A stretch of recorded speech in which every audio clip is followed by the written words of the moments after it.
최근 태국에서 일어난 충격적인 사건을 알고 계신가요? 이 사건의 가해자는 외국인으로 일부 전문가들은 이 끔찍한 사건은 예견된 사건이라고 말하고 있습니다. 그리고 태국 국민들 사이에서 이상한 방향으로 분노가 일어나고 있는데요.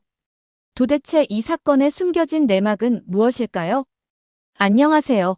저는 사건을 취재하는 기자 제니퍼입니다. 오늘 저는 태국 파타야에서 여러분께 이야기를 전해드립니다. 매력적인 해변과 활기찬 밤문화로 유명한 이곳에서 충격적인 사건이 발생했죠. 동남아시아 지역을 취재하는 것은 제 전문 영역이에요. 태국, 베트남, 필리핀, 제가 가장 자주 방문하는 국가들이죠. 매번 새로운 이야기를 찾아 이곳으로 오지만 이번 파타야 방문은 조금 특별했어요. 주변 섬에서 환경 문제를 취재하던 중이었는데 한 현지 가이드로부터 끔찍한 소식을 들었거든요. 중국인 관광객이 태국인 여성을 상대로 끔찍한 사건을 벌인 소식이었습니다. 그런 일이 있었어요? 정말 끔찍하네요. 저는 놀라움을 금치 못했어요. 가이드는 고개를 끄덕이며 말했죠. 이런 일이 처음은 아니에요. 태국에서는 외국인 관광객과 관련된 범죄가 종종 발생하거든요. 사실 태국은 연간 약 4천만 명의 관광객을 맞이하는 세계적인 관광지입니다. 하지만 그 이면에는 외국인이 연루된 크고 작은 범죄들이 존재하죠. 제가 지금까지 취재한 바로는 이런 사건들은 두 가지 유형으로 나뉘어요. 하나는 외국인 관광객이 피해자인 경우, 다른 하나는 외국인이 가해자인 경우죠. 2014년 태국 콧다우 섬에서 있었던 사건을 기억하시나요? 제가 처음 태국을 찾았을 때 취재했던 가장 충격적인 사건이었어요. 영국인 관광객 한나 위더리지와 데이비드 밀러가 잔혹하게 살해된 사건이었죠. 이 사건은 태국 사법 시스템의 민낯을 드러냈습니다. 수사 과정에서 경찰의 고문과 증거 조작 의혹이 제기되었고, 이는 태국 사법제도에 대한 국제적인 비판으로 이어졌어요. 영국 정부는 즉각 개입했고 CNN도 이 사건을 집중 취재했습니다. 결국 2명의 노동자가 유죄 판결을 받았지만 그들이 실제 범인인지에 대한 의문은 여전히 남아있어요. 최근에는 푸켓에서 외국인들이 연루된 범죄가 증가하고 있다는 보고가 있습니다. 제가 지난달 푸켓을 방문했을 때 만난 현지 경찰관은 이렇게 말했어요. 외국인들이 불법 가이드로 활동하거나 사기, 도박 등 범죄에 연루되는 사례가 늘고 있습니다. 특히 코로나19 이후 상황이 더 악화되었죠. 태국의 관광 산업은 GDP의 약 20%를 차지할 정도로 중요한 산업이에요. 하지만 이러한 범죄 사건들은 태국의 관광 이미지에 부정적인 영향을 미치고 있죠. 지난해 태국을 방문한 관광객은 약 2,800만 명으로 코로나19 이전 수준의 70%까지 회복했어요. 하지만 외국인 관광객의 안전에 대한 우려는 계속되고 있습니다. 제가 파타야에 머물면서 느낀 점은 태국 정부가 관광객의 안전을 위해 노력하고 있지만 여전히 개선해야 할 부분이 많다는 것이에요. 특히 외국인 관광객과 현지인 사이의 문화적 차이와 이해 부족이 많은 갈등의 원인이 되고 있다고 생각합니다. 그리고 오늘 우리는 또 다른 충격적인 사건을 마주하게 되었습니다.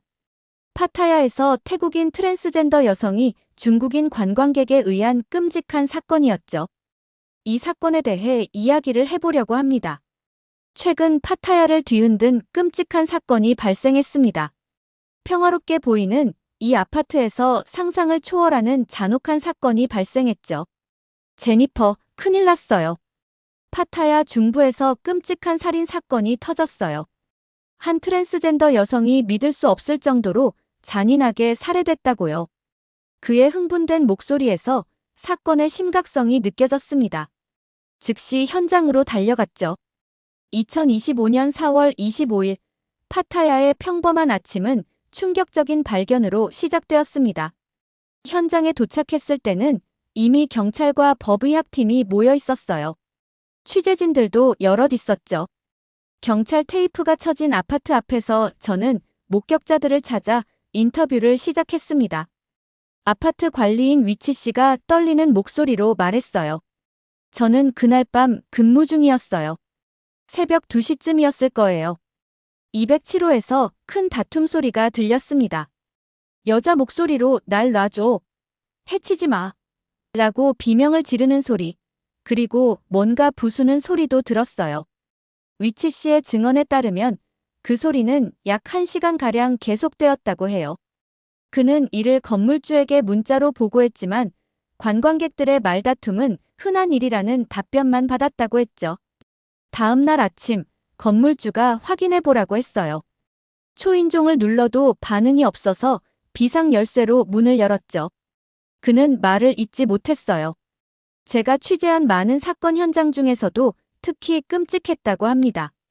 경찰 기자회견에서 공개된 내용에 따르면 욕조 안에는 피에 젖은 트랜스젠더 여성이 숨을 쉬지 않고 있었고 목에서 음부까지 깊게 절단되어 있었으며 심장과 왼쪽 폐는 이미 제거된 상태였고 제거된 폐의 행방은 알 수 없었죠. 법의학자의 초기 보고서는 범행이 특이하게도 전문적인 지식이 있는 사람의 소행처럼 정교했다는 점을 지적했어요. 욕조는 깨끗하게 씻긴 흔적이 있었습니다. 범인은 증거를 없애려고 상당한 시간을 들인 것으로 보입니다. 파타야 경찰청 람차이 수사관의 말이었어요. 그는 이어서 피해자의 신원도 공개했죠. 피해자는 25세 태국 국적의 트랜스젠더 여성으로 주변에는 농노트라는 이름으로 알려져 있었습니다. 본명은 워라난 판나차이고요. 피해자는 파타야 지역에서 활동하며 지역 주민들 사이에서도 친절하고 사교적인 성격으로 알려져 있었습니다. 저는 피해자의 지인들을 찾아 인터뷰했어요. 지역 카페에서 일하던 수환 씨는 눈물을 참으며 말했죠. 농은 정말 좋은 사람이었어요. 항상 웃음을 잃지 않았고 매일 아침 이 카페에 와서 커피를 마셨어요. 누가 이런 끔찍한 짓을. 현장에서는 중요한 증거물들이 발견되었어요. 커다란 검은색 비닐봉지, 일반 가위, 비닐 청소 도구 등이었죠. 이 물품들은 범행을 계획했다는 증거로 경찰은 보고 있었습니다. 우리는 인근 마트의 CCTV를 확인했습니다. 사건 전날 한 남성이 대형 가방, 가위, 검은색 쓰레기 봉투, 투명 비닐봉투, 그리고 지퍼 타일을 구매하는 모습이 찍혀 있었습니다. 수사관에 따르면 이 남성은 약 12분에 걸쳐 침착하게 물건을 고르는 모습이었다고 해요. 마치 장을 보듯 자연스러운 행동이 오히려 소름 돋게 했죠. 범행 당일 오전 7시 50분경 용의자는 숙소를 빠져나와 오토바이 택시를 타고 파타야를 떠났습니다. 이후 투어버스를 이용해 방콕으로 이동했고 우리는 공항 보안팀과 협력하여 수완나품 국제공항에서 그를 체포할 수 있었습니다. 용의자는 중국 국적의 푸통 위안으로 확인되었어요. 그는 중국 쿤밍행 비행기에 탑승하려던 중이었다고 합니다. 경찰 조사에 따르면 그는 과거에도 관광비자로 태국을 3차례 방문한 기록이 있었다고 해요. 기자회견장에서 만난 태국 국가경찰청 차장은 이 사건이 단순 사건이 아닐 가능성을 언급했습니다. 용의자는 초기 진술에서 피해자가 먼저 공격해 방어하다가 이러한 일을 저질렀다고 주장했습니다. 하지만 우리는 이 주장을 신빙성 없는 것으로 보고 있습니다. 피해자의 심각한 훼손 상태, 범행 준비성, 그리고 사후 정리 흔적 등을 볼 때 이는 우발적인 범죄가 아닌 계획된 범죄로 보입니다. 특히 저를 놀라게 한 것은 법의학적 분석이었어요. 담당 법의학자 쏨붓은 인터뷰에서 이렇게 말했습니다. 특이한 점은 왼쪽 폐만 제거된 점입니다. 보통 장기를 취하려는 목적이라면 양쪽 폐를 모두 취하는 것이 일반적이죠. 이는 단순한 사건이 아닌 특정 목적을 가진 해부일 가능성을 시사합니다. 쏨붓의 말은 더 깊은 의문을 남겼어요. 범인은 왜 하필 왼쪽 폐만 가져갔을까요? 그리고 그 장기들은 어디로 갔을까요? 이 사건은 파타야 전체를 충격과 공포에 빠뜨렸습니다. 제가 현장 취재를 하는 동안 아파트 주변에는 수십 명의 지역 주민들이 모여 촛불을 밝히고 있었어요. 한 트랜스젠더 인권 활동가가 떨리는 목소리로 말했어요. 우리는 농을 위해 정의를 요구합니다. 이것은 단순한 사건이 아닙니다. 이것은 우리 커뮤니티를 향한 증오 범죄일 가능성이 있습니다. SNS에서는 이 사건이 트랜스젠더 혐오 범죄일 가능성을 제기하는 목소리도 급속도로 확산되고 있었어요. 약정 끝난 인터넷 정수기 휴대폰, 가만히 두면 최대 128만 원 손해입니다. 약정 끝날 때마다 지원금을 받을 수 있습니다. 전국 가입자 수 1위 아정당은 설치 당일 즉시 입금됩니다.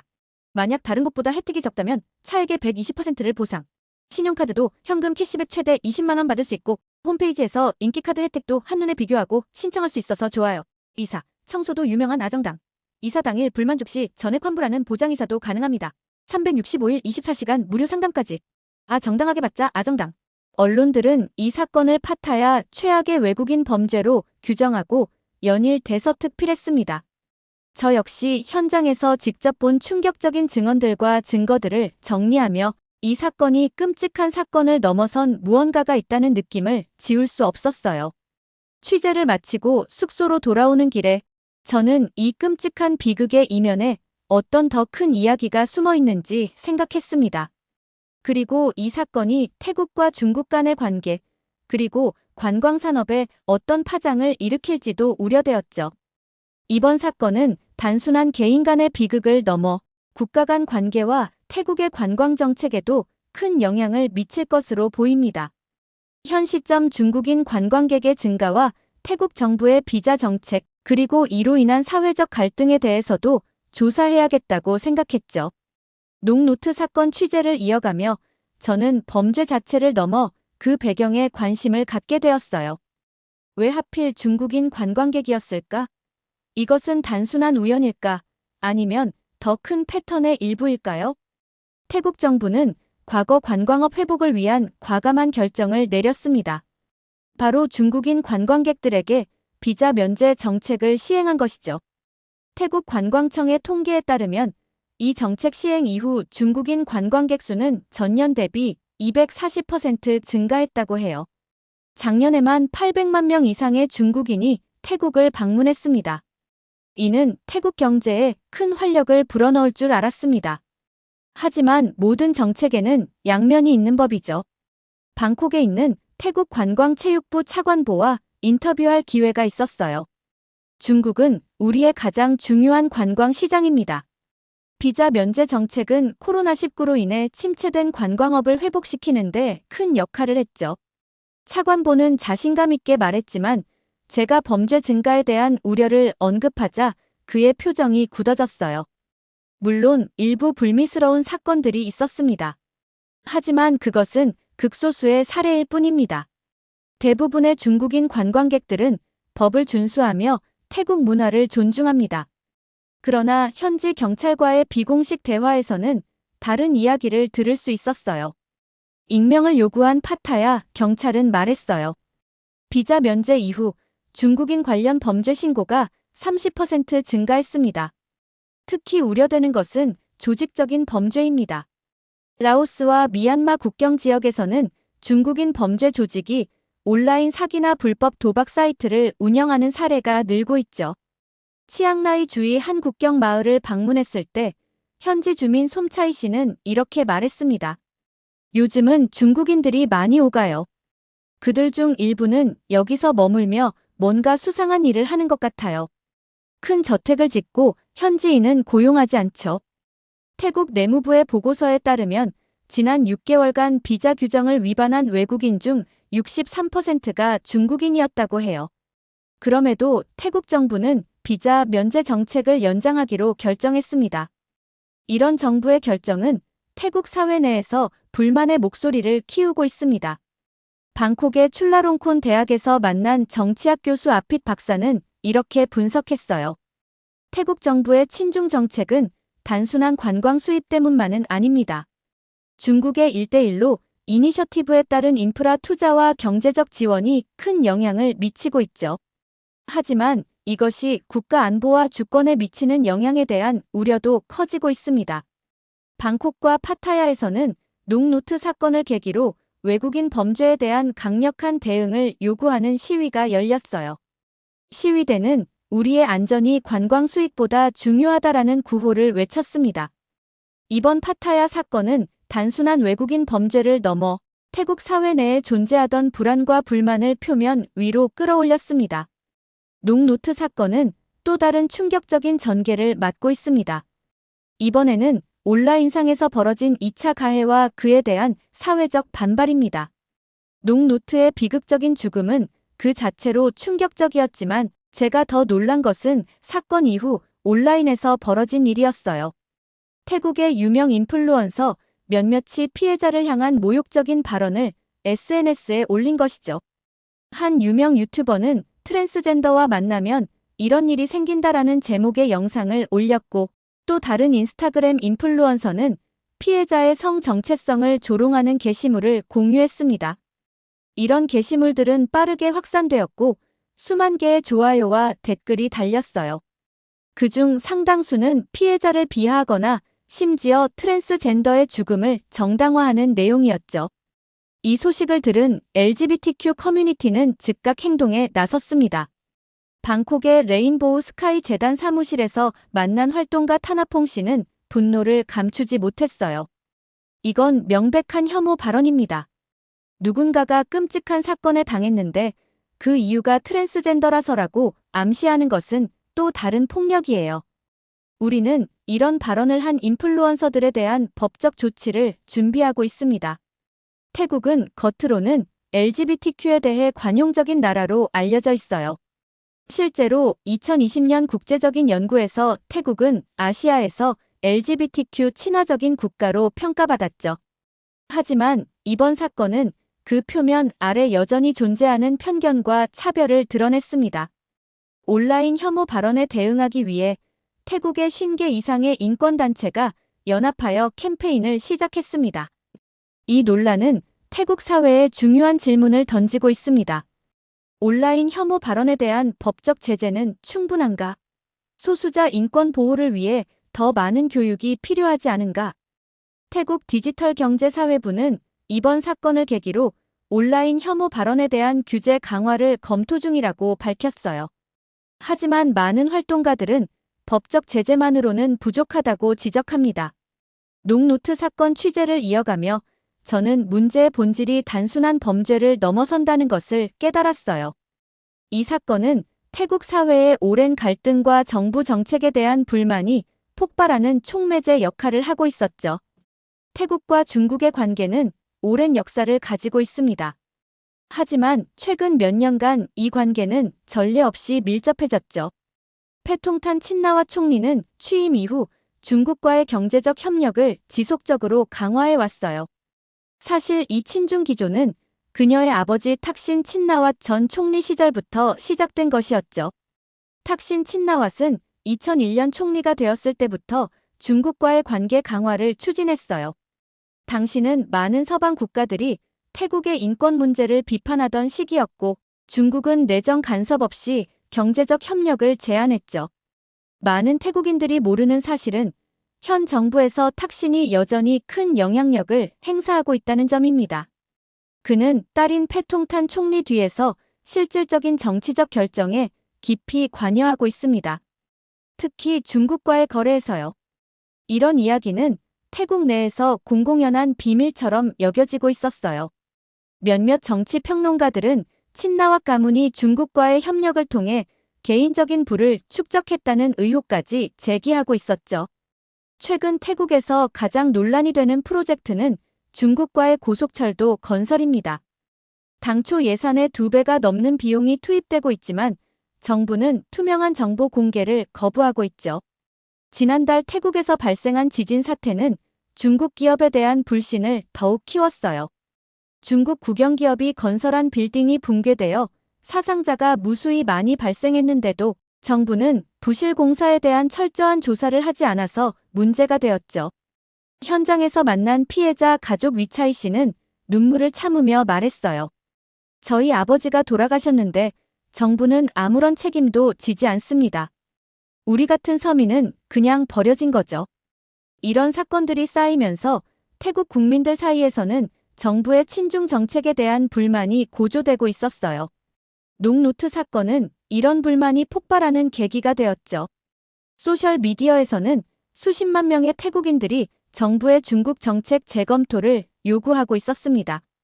이번 사태에 대해 태국 정부는 해외 언론과의 인터뷰를 거부했지만 내무부 대변인은 간략한 성명을 발표했어요.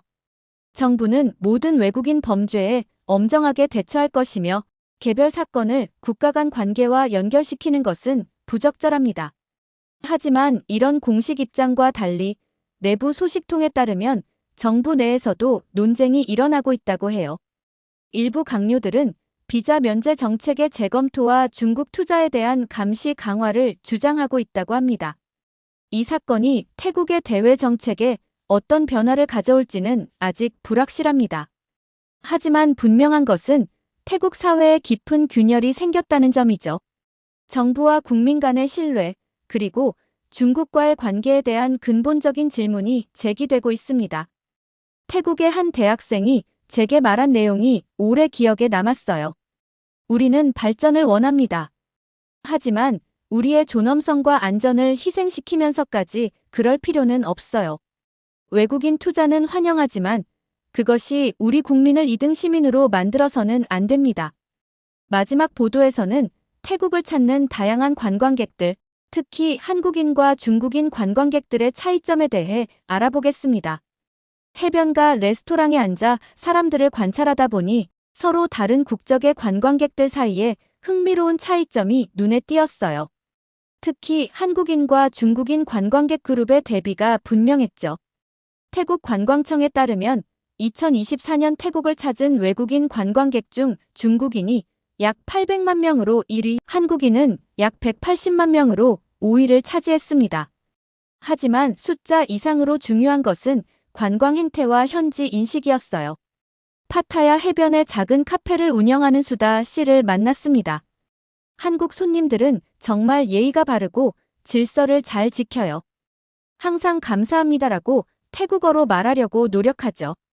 반면에 일부 중국 관광객들은 좀 시끄럽고 규칙을 무시하는 경향이 있어요. 태국 관광협회의 분석 자료를 살펴보니 더 흥미로운 사실이 있었어요. 1인당 소비액을 비교하면 한국인 관광객은 중국인 관광객보다 약 30% 더 많은 금액을 지출한다고 해요. 한국인들은 고급 쇼핑몰이나 스파, 고급 레스토랑에서의 소비가 많은 반면 중국인들은 주로 단체 관광이나 패키지 투어를 통해 방문하기 때문에 개별 소비가 상대적으로 적은 편입니다.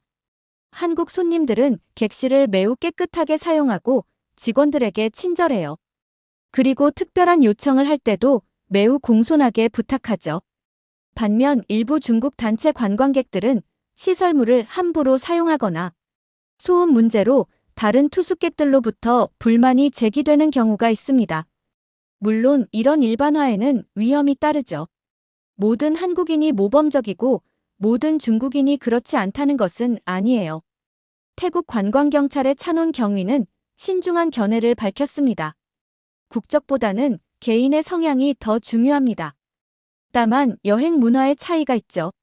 한국은 해외여행의 역사가 길어 여행 에티켓이 잘 정착된 반면 중국은 비교적 최근에 해외여행이 대중화되었습니다.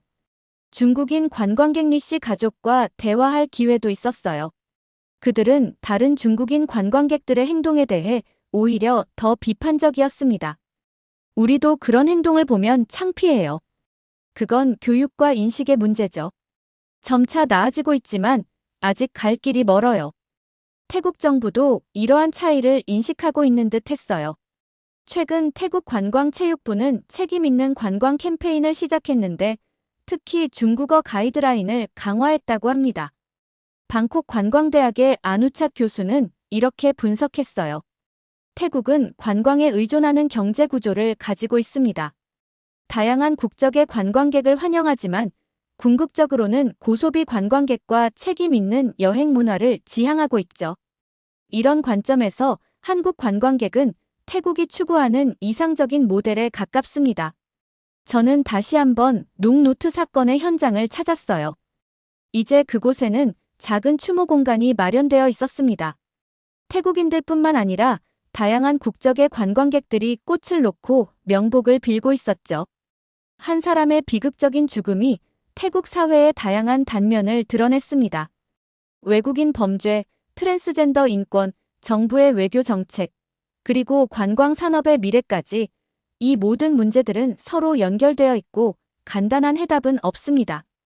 이 사건은 태국 사회에 깊은 상처를 남겼지만 동시에 중요한 변화의 계기가 될 수도 있을 것 같아요. 지속 가능한 관광을 위해서는 경제적 이익만이 아닌 상호 존중과 문화적 이해가 필요하다는 교훈을 남겼으니까요. 농노트의 죽음이 헛되지 않기를, 그리고 태국이 모든 방문객과 자국민에게 더 안전하고 존중받는 곳이 되기를 바라며 제니퍼 모건, CNN 뉴스, 태국 파타야에서 마지막 보도를 마칩니다. 이렇게 태국에서 발생한 끔찍한 사건에 대한 사연 어떻게 들으셨나요? 중국에서는 이런 인신매매와 관련된 사건이 음지에서 많이 일어나고 있다는 소문을 들은 적이 있었는데 실제 이런 사건이 태국에서 일어났다고 하니 중국인들이 가득한 태국이라는 나라가 무서워졌습니다. 또 해외여행을 계획할 때에는 피해자가 될 수 있다는 생각을 해보고 위험한 나라에는 가지 않아야겠다는 생각도 들었습니다. 여러분들의 의견은 어떠신가요? 다양한 의견을 댓글을 통해 공유해주세요. 영상 시청 감사드리고 구독과 좋아요 부탁드립니다. 태국에 지진이 일어나고 한 건물이 무너지고 있습니다. 이렇게 붕괴되는 건물에는 충격적인 사건과 음모들이 숨어 있었고 건물을 지은 나라와 기업에 대한 정보가 공개되자 전 세계가 충격에 빠졌습니다. 도대체 어떤 일이 있었던 걸까요? 안녕하세요. 저는 뉴욕 대학교에서 국제관계학을 전공하고 있는 수잔이라고 합니다. 전 세계 각국의 외교와 경제관계에 관심이 많아져 아시아 지역 연구 수업을 수강하게 되었어요. 특히 동남아시아 국가들과 중국, 한국, 일본의 관계가 어떻게 형성되고 변화하는지 배우고 싶었죠. 평소와 같이 수업을 들으러 강의실에 들어갔습니다. 앤더슨 교수님은 항상 최신 국제 뉴스로 수업을 시작하시는데 오늘은 조금 심각한 표정이셨어요. 교수님이 프로젝터를 켜자 스크린에는 무너진 고층 건물 잔해와 구조 작업을 하는 사람들의 모습이 나타났습니다. 여러분, 이번 태국 방콕에서 발생한 건물 붕괴 사건에 대해 들어본 적이 있으신가요? 저를 포함한 대부분의 학생들이 고개를 갸우뚱했어요. 교수님은 천천히 설명을 시작하셨어요. 지난 3월 28일 미얀마에서 규모 7.7의 강진이 발생했고 그 여파가 태국까지 미쳤습니다. 방콕의 짜뚜짝 지역에 위치한 33층 높이의 건설 중이던 고층 빌딩이 지진으로 인해 완전히 붕괴되었어요. 저는 충격을 받아 노트북을 열고 관련 뉴스를 검색해 보았습니다. 정말 끔찍한 사고였어요. 이 사고로 최소 12명이 사망하고 33명이 부상을 입었으며 78명이 실종되었다고 합니다. 그런데 여기서 흥미로운 점이 하나 있어요. 태국 내에서 지어진 다른 고층 건물들은 큰 손상 없이 잘 견뎠는데 유독 이 건물만 완전히 붕괴되었다는 사실입니다. 그 말에 강의실 전체가 술렁이기 시작했어요. 저도 의아했죠. 같은 지진에 왜 한 건물만 무너졌을까요? 이 건물은 2020년에 착공하여 2024년 3월에 상층부 공사가 완료된 상태였습니다. 교수님이 슬라이드를 다시 넘기셨어요. 시공을 맡은 회사는 중국 철도공정총공사 CREC 산하의 중철 19그룹 CREC 넘버 10 엔지니어링 그룹과 태국의 이탈리아, 타이 개발 ITD였고요. 특히 이 건물은 태국 국가감사원의 사무실로 사용될 예정이었죠. 저는 급하게 노트를 정리하면서 의문이 들었어요. 국가감사원이라 부패 방지와 관련된 기관인데 하필 그 건물이 무너졌다니. 옆자리에 앉은 제 친구 제시카가 작게 속삭였어요. 꽤 의심스러운데? 음모론 같지만 왠지 우연으로만 보기는 어려워. 교수님은 이어서 더 충격적인 내용을 말씀하셨습니다. 태국 산업부의 조사 결과 붕괴된 건물에 사용된 철근이 기준에 미달한 것으로 확인되었어요. 이 철근은 태국 내 중국 자본 기업에서 공급한 것으로 밝혀졌습니다. 강의실이 순간 조용해졌어요. 저도 숨을 죽이고 교수님의 다음 말씀을 기다렸죠. 더 충격적인 것은 사고 직후 태국 경찰이 건설 현장에서 서류를 무단으로 반출하려던 중국 국적자 4명을 체포했다는 사실입니다. 태국 경찰은 최근 방콕에서 발생한 건물 붕괴 현장에서 서류를 무단으로 반출하려던 중국 국적자 4명을 체포했습니다. 이들은 건설을 담당한 중국 국영기업인 중국철도공정총공사 CREC 산하의 중국 중철식 국그룹 CREC 넘버10 엔지니어링 그룹의 직원들로 밝혀졌습니다. 이들은 재난 예방 및 완화법 위반 혐의로 기소되었으며 법원은 이들에게 한 달의 집행유예와 3,000바트의 벌금을 부과했습니다. 맙소사. 저도 모르게 작은 탄식이 나왔어요. 이건 단순한 사고가 아니라 의도적인 부실 공사와 증거인멸 시도까지 있었던 사건인 것 같았습니다. 교수님의 말씀이 계속되었어요. 뉴스를 자세히 살펴보면 이 건물은 내진 설계가 제대로 되어 있지 않았고 사용된 자재의 품질도 의심스러운 상황입니다. 특히 건물의 코어 부분에 사용된 콘크리트의 강도가 설계 기준에 크게 미치지 못했다고 합니다. 저는 메모를 하면서 생각했어요. 어떻게 이런 중요한 건물을, 그것도 정부 기관이 들어갈 건물을 이렇게 부실하게 지을 수 있을까? 교수님은 슬라이드를 다시 한번 넘기셨어요. 이번에는 건물 공사 현장의 사진들이 보였습니다. 태국 내 시민단체들은 이미 2023년부터 이 건설 현장의 안전 문제를 지적해왔다고 합니다. 하지만 태국 정부와 건설회사 측은 이런 우려를 무시했죠. 저는 손을 들고 질문했습니다. 교수님, 이런 부실 공사가 적발되면 보통 어떤 처벌을 받게 되나요? 교수님은 고개를 끄덕이셨어요.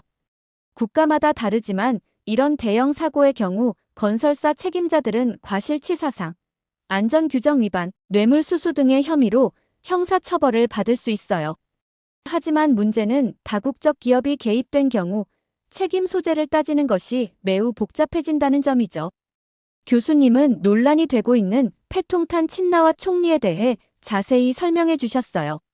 패통탄 총리는 취임 직후부터 중국과의 전략적 동반자 관계를 강조해왔습니다. 그는 중국을 자주 언급하며 중국과의 경제적, 정치적 유대를 강화하는 정책을 펼쳐왔죠. 작년 11월에는 태국의 미래는 중국과 함께 있다라고 공개적으로 선언하기도 했습니다. 저는 이런 발언이 정치적으로 어떤 의미를 가지는지 궁금했어요. 태국이 지정학적으로 중요한 위치에 있다는 것은 국제관계학 수업에서 배웠으니까요. 그런데 패통탄 총리의 친중 노선은 단순한 외교적 수사를 넘어 실질적인 정책 변화로 이어졌습니다. 2024년부터 태국 정부는 한국 기업들에게 주던 여러 프로젝트를 중국 기업들에게 넘기기 시작했죠. 특히 인프라 건설 분야에서요. 교수님은 통계 그래프를 보여주셨어요. 태국 내 대형 건설 프로젝트의 계약 현황을 보여주고 있었습니다. 한국 기업들의 비중이 급격히 줄어들고 중국 기업들의 비중이 크게 늘어난 것이 한눈에 보였어요. 이런 변화는 단순한 경제적 결정이 아니라 정치적 결정이었다는 점이 중요합니다. 한국 기업들의 기술력과 안전성이 입증되었음에도 불구하고 패통탄 정부는 중국과의 관계를 우선시했던 것이죠. 저는 궁금해서 손을 들고 질문했어요. 이런 결정에 태국 국민들은 어떻게 반응했나요? 교수님은 새로운 영상을 틀어주셨어요. 태국 방콕의 거리에서 시위하는 사람들의 모습이었습니다. 그들은 안전한 태국을 원한다. 부실 공사를 중단하라라는 문구가 적힌 팻말을 들고 있었어요. 붕괴 사고 이후 태국 시민사회에서는 정부의 친중 정책에 대한 비판의 목소리가 커지고 있습니다. 특히 SNS에서는 한국 시절이 더 좋았다라는 해시태그가 트렌드가 되었죠. 교수님은 태국 방콕 포스트 신문의 일면을 보여주셨어요. 제목은 국민들, 한국 기업과의 협력 시절을 그리워하다였습니다. 많은 태국 국민들은 한국 기업들이 태국에 더 적극적으로 투자하던 시기를 그리워하고 있습니다. 그때는 건물도 제대로 지어졌고 기술 이전도 활발했으며 일자리 창출 효과도 컸으니까요. 교수님은 한국 기업들이 태국에 지은 랜드마크 건물들의 사진을 더 보여주셨어요. 한국 건설사들이 태국에 지은 이 건물들은 모두 지진이나 홍수 같은 자연재해에도 끄떡없이 견뎌냈습니다. 2011년 태국 대홍수 당시에도 한국 기업들이 건설한 건물들은 최소한의 피해만 입었죠. 이는 한국 건설 기술의 우수성을 보여주는 증거입니다. 저는 메모를 하면서 생각했어요. 건물 하나가 무너진 것이 단순한 사고가 아니라 정치적 결정의 결과일 수도 있겠구나. 앞쪽에 앉아있던 학생 린이 손을 들었어요. 하지만 교수님, 중국의 투자가 태국 경제에 도움이 되는 측면도 있지 않나요? 중국이 제공하는 투자 규모는 한국보다 훨씬 큰 것으로 알고 있습니다. 교수님은 고개를 끄덕이셨어요.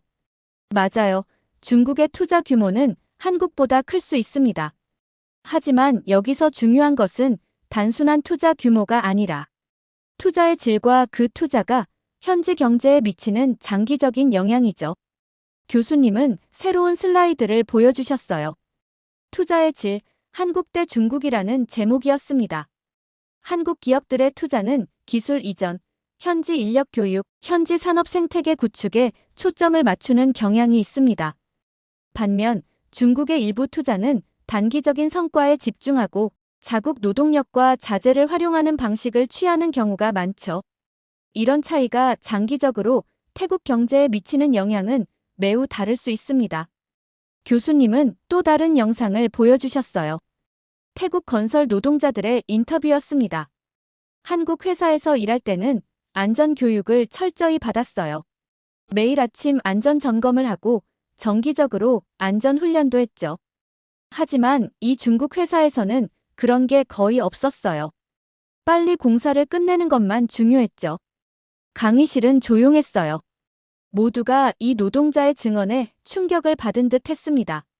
교수님은 마지막으로 태국의 유명한 경제평론가인 뿌라윗 박사의 분석을 인용하셨어요.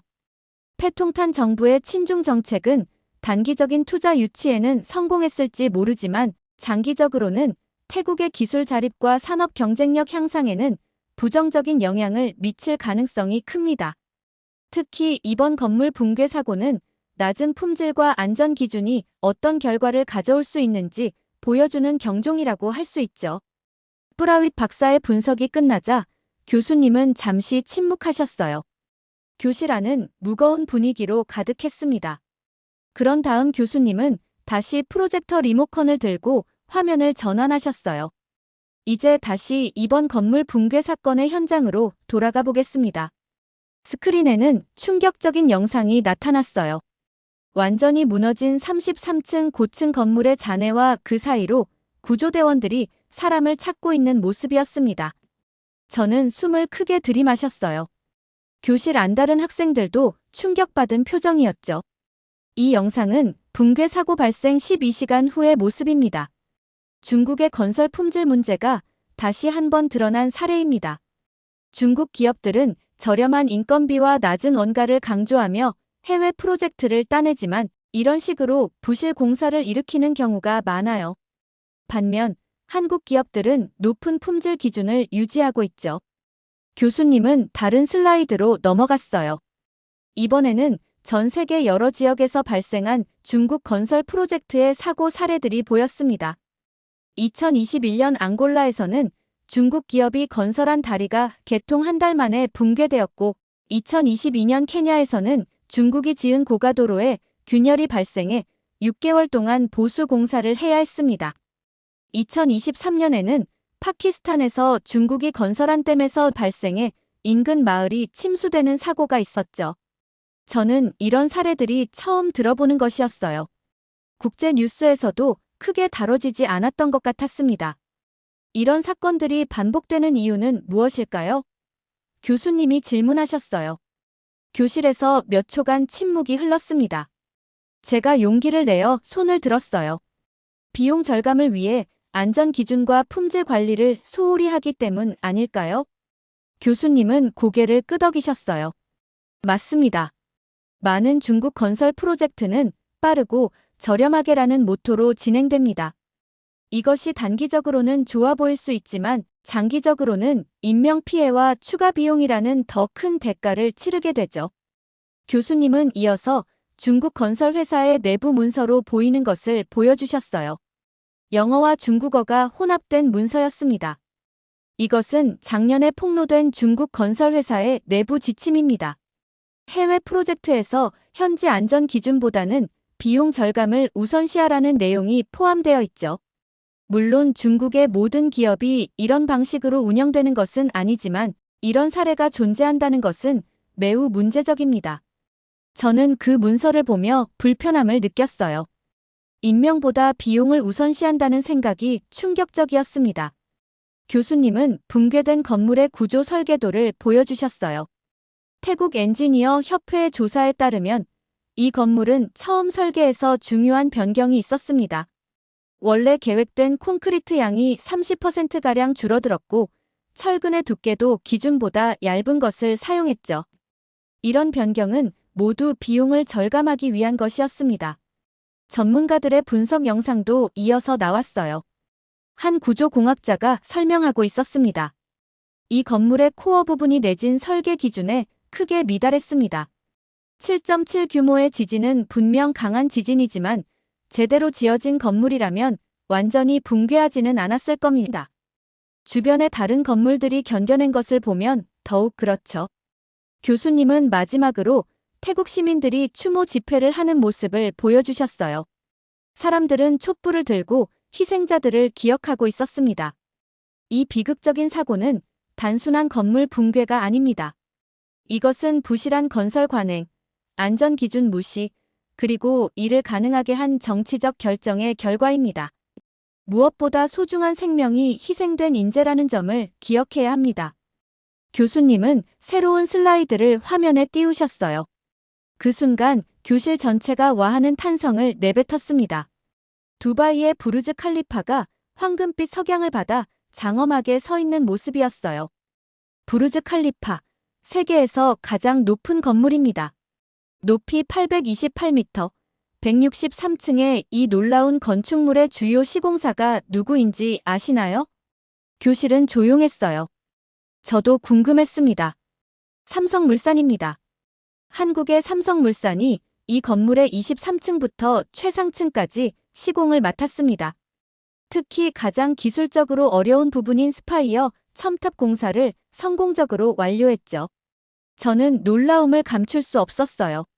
삼성이 스마트폰과 TV만 만드는 줄 알았는데 세계 최고층 건물도 지었다니 정말 놀라웠습니다. 한국의 건설 기업들은 세계 곳곳에서 가장 도전적인 프로젝트를 성공적으로 수행해왔습니다. 교수님은 화면을 넘기셨어요. 이번에는 말레이시아의 페트로나스 타워가 보였습니다. 말레이시아 페트로나스 타워, 높이 452m의 쌍둥이 빌딩입니다. 1998년 완공 당시 세계에서 가장 높은 건물이었죠.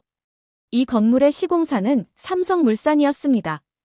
특히 두 타워를 연결하는 스카이브리지는 엄청난 기술적 도전이었지만 한국 기업들은 이를 완벽하게 해냈습니다. 교수님은 계속해서 다양한 건물들의 사진을 보여주셨어요.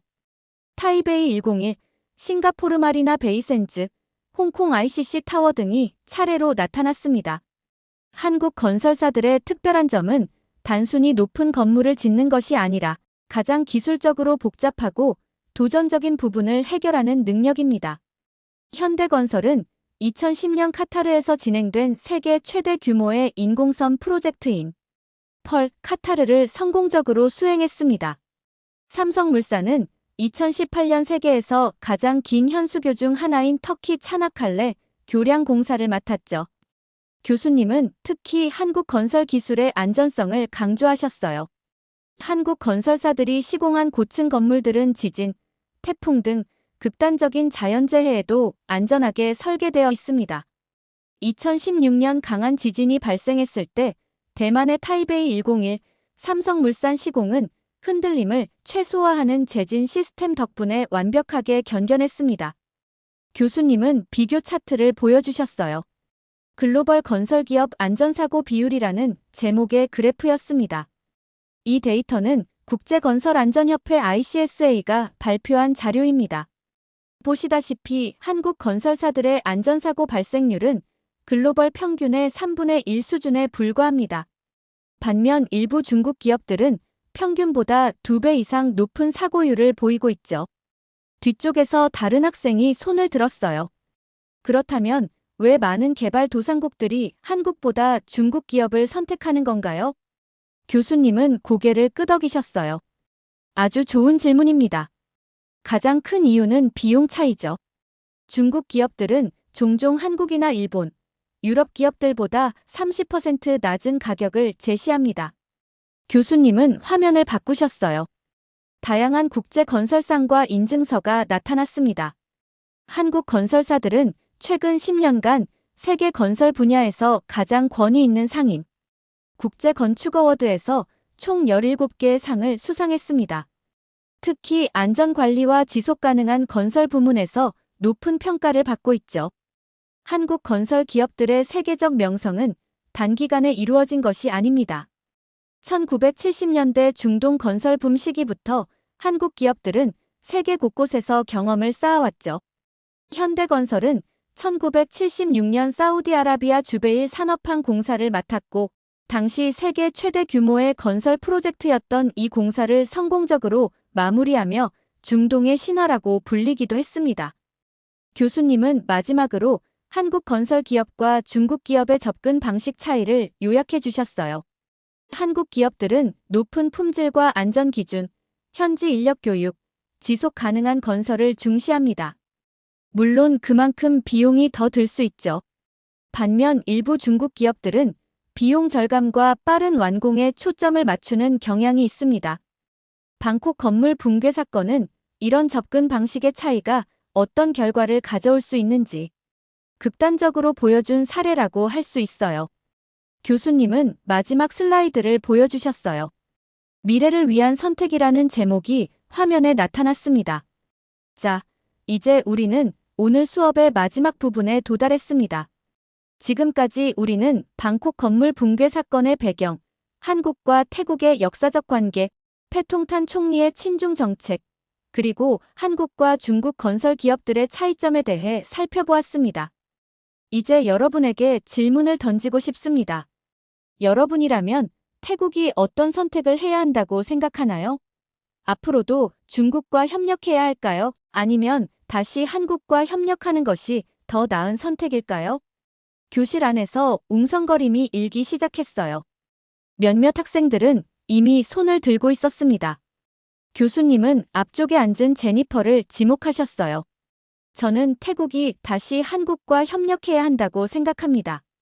단기적인 이익보다 장기적인 신뢰가 더 중요하니까요. 이번 사건을 통해 볼 때 낮은 비용으로 빠르게 완공하는 것보다 안전하고 품질 높은 건물을 짓는 것이 결국 더 경제적일 수 있다는 걸 보여줍니다. 그때 한 학생이 손을 들었어요. 교수님, 태국 국민들은 이 상황에 대해 어떻게 반응하고 있나요?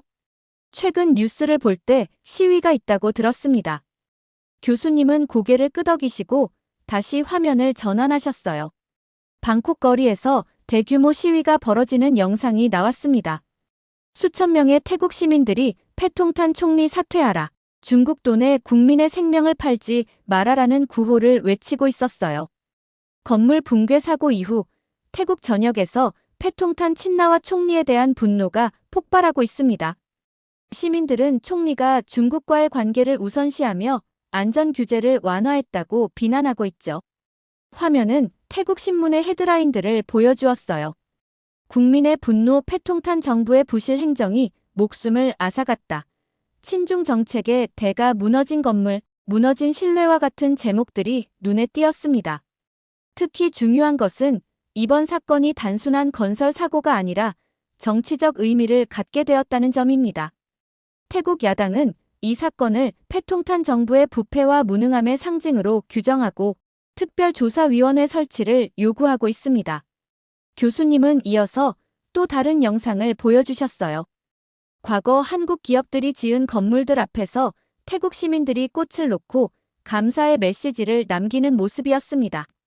이것은 정말 흥미로운 현상입니다. 많은 태국 시민들이 자발적으로 한국 기업들이 지은 건물들을 찾아가 감사의 마음을 표현하고 있어요. SNS에서는 해시태그 한국과 함께 다시 세우자라는 해시태그가 확산되고 있습니다. 강의 시간이 거의 다 끝나갈 무렵 교수님은 결론을 내리셨어요. 오늘 우리가 살펴본 이 사례는 단순한 건물 붕괴 사건이 아닙니다. 이것은 국가 간 협력의 방향이 잘못되었을 때 어떤 결과가 초래될 수 있는지를 보여주는 중요한 사례죠. 또한 정치적 결정이 실제 사람들의 생명과 안전에 직접적인 영향을 미친다는 것을 상기시켜줍니다. 여러분은 미래의 정책 결정자, 비즈니스 리더, 그리고 시민으로서 이런 결정에 직면하게 될 것입니다. 단기적인 이익과 장기적인 가치, 경제적 비용과 인간의 생명 사이에서 어떤 선택을 할 것인지는 여러분의 몫입니다. 부디 이 사례를 기억하고 미래의 결정을 내릴 때 신중히 고민해 보길 바랍니다. 종이 울리고 수업이 끝났지만 많은 학생들이 자리에 남아 토론을 계속했어요. 캠퍼스로 걸어 나오면서 저는 오늘 강의가 단순한 수업 이상의 의미를 가졌다고 느꼈어요. 국제관계학을 공부하는 학생으로서 국가 간 선택과 협력이 실제로 사람들의 삶과 안전에 얼마나 큰 영향을 미치는지 깊이 깨달았습니다. 그리고 미래에 어떤 위치에 있든 저 역시 이런 가치들을 기억하며 결정을 내리고 싶다는 생각이 들었습니다. 이렇게 중국 시공사에서 지은 건물이 무너진 사연 어떻게 들으셨나요? 건물 붕괴의 속에는 이러한 비리가 있었다는 사실이 너무 충격적이었고 한국의 건물들은 세계적으로 인정받고 있다는 사실에 뿌듯함을 느꼈습니다. 여러분들의 의견은 어떠신가요? 다양한 의견을 댓글을 통해 공유해주세요. 긴 영상 시청해주셔서 감사드리고 구독과 좋아요 부탁드립니다. 최근 어느 국가에서는 한국의 전자제품을 구하지 못하는 상황이 생겼습니다. 그러자 어쩔 수 없이 다른 국가의 제품을 쓰는 이 나라에서 다양한 사건이 발생하게 됩니다. 도대체 세계적으로 유명한 한국 제품을 쓰지 못하는 이유가 무엇일까요? 안녕하세요. 저는 캘리포니아 주립대학교에서 국제무역을 전공하고 있는 안나입니다. 오늘은 제가 듣는 글로벌 무역과 기술혁신 수업에서 있었던 특별한 이야기를 해보려고 해요. 평소에도 이 수업이 흥미로웠지만 오늘은 특히나 인상 깊은 강의가 있었답니다. 교수님은 오늘 수업을 시작하시면서 우리에게 한 가지 질문을 던지셨어요. 여러분, 혹시 집에서 사용하는 가전제품들의 브랜드를 살펴본 적이 있나요? 교수님의 질문에 학생들은 각자 다양한 대답을 했죠. 저는 우리 집 거실에 있는 TV가 삼성이라는 것이 떠올랐어요. 오늘은 특별히 글로벌 시장에서 주목받고 있는 한국의 가전제품에 대해 이야기를 나눠보려고 합니다. 스크린에는 세계 가전제품 시장 점유율을 보여주는 그래프가 나타났는데 LG전자와 삼성전자가 상위권을 차지하고 있었어요. 교수님은 특히 세탁기 시장에 주목하셨어요. 세탁기는 단순한 가전제품이 아닙니다.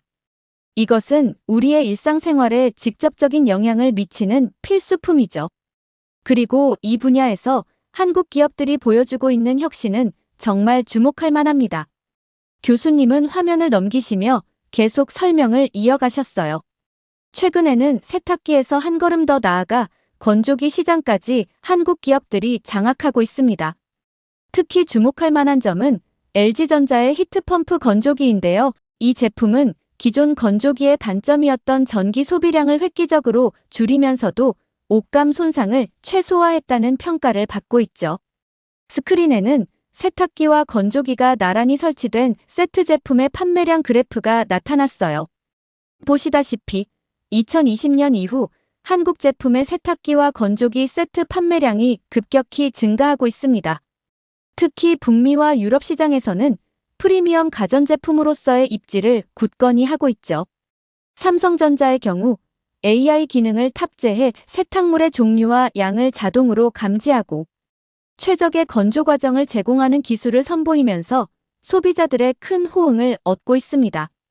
교수님의 설명을 들으며 저는 얼마 전 우리 집에 새로 들여놓은 LG 세탁기와 건조기가 생각났어요.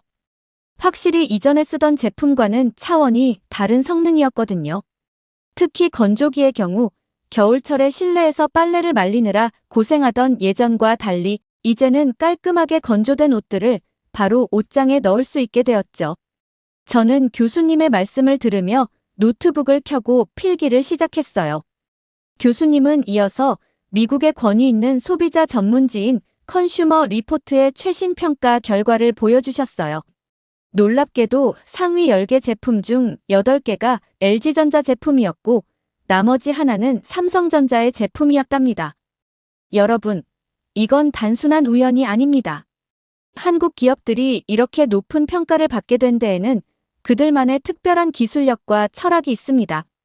오늘 우리는 그것이 무엇인지 자세히 살펴볼 거예요. 교실 안은 점점 더 흥미진진한 분위기로 바뀌어 갔어요.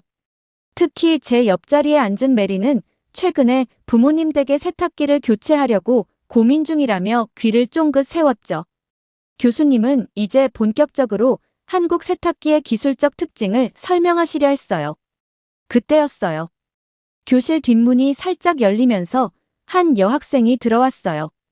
태국에서 온 교환학생 친나였죠.